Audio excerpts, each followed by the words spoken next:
اللہ الرحمن الرحیم الحمد للہ رب العالمین الصلاۃ والسلام علی رسولہ الکریم وعلی آلہ الطیبین الطاہرین المعصومین اللہم صلی علی محمد وعلی محمد۔ آج کی ہماری گفتگو جو ہے وہ ان چیزوں کے حوالے سے ہے کہ اگر ان میں سے کوئی ایک بھی انسان سے سرزد ہو تو انسان نے اگر وضو کیا ہوا ہو تو اس کا وضو جو ہے وہ باطل ہو جائے گا، یعنی ٹوٹ جائے گا۔ وہ ٹوٹل 7 چیزیں ہیں جو فقہا نے درج کی ہیں۔ ان میں سے پہلی اور دوسری پیشاب کا خارج ہونا یا پخانے کا خارج ہو جانا، ان 2 چیزوں سے انسان کا کیا ہوا وضو جو ہے وہ باطل ہو جائے گا۔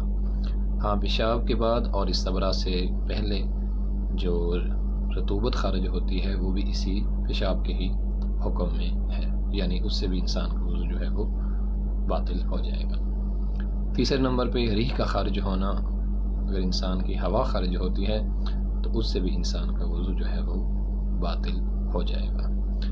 چوتھے نمبر پر انسان اگر سو جاتا ہے اور اس کی نہ آنکھیں دیکھ رہی ہیں اور نہ ہی کان سن رہے ہیں، ایسی نیند اس کے اوپر غالب آ چکی ہے تو اس سے بھی اس کا وضو جو ہے وہ ٹوٹ جائے گا، یعنی باطل ہو جائے گا۔ ہاں، اس کی آنکھیں دیکھ نہیں رہی لیکن کان مکمل سن رہے ہیں تو اس حالت میں جو ہے اس کا وضو باطل نہیں ہوگا۔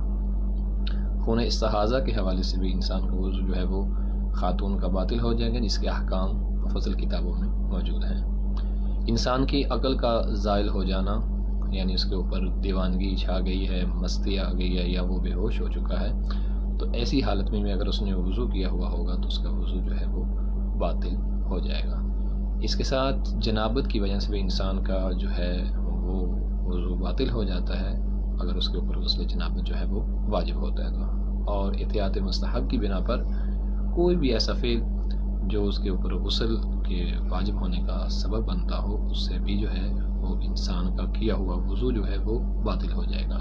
تو یہ چند چیزیں تھیں کہ اگر انسان نے وضو کیا ہوا ہو تو ان میں سے اگر کوئی سرزد ہو جاتی ہے تو انسان کا وضو جو ہے وہ ٹوٹ جائے گا۔ اسے ان چیزوں کے لیے کہ جن کے لیے وضو کرنا واجب ہے، اگر وہ ان میں سے کوئی انجام دینا چاہتا ہے تو ضروری ہے کہ وہ وضو کرے۔ ہاں، یاد رہے کہ کوئی چیز اگر انسان وضو کی حالت میں کھا لیتا ہے یا پی لیتا ہے، اس سے انسان کا وضو جو ہے وہ باطل نہیں ہوتا، اس کا وضو یعنی ٹھیک ہے۔ حتیٰ کہ اگر وہ سگریٹ بھی پیتا ہے تو سگریٹ پینے سے اس کا وضو جو ہے وہ ٹوٹتا نہیں ہے۔ الحمد للہ رب العالمین۔ اللہم صلی علی محمد۔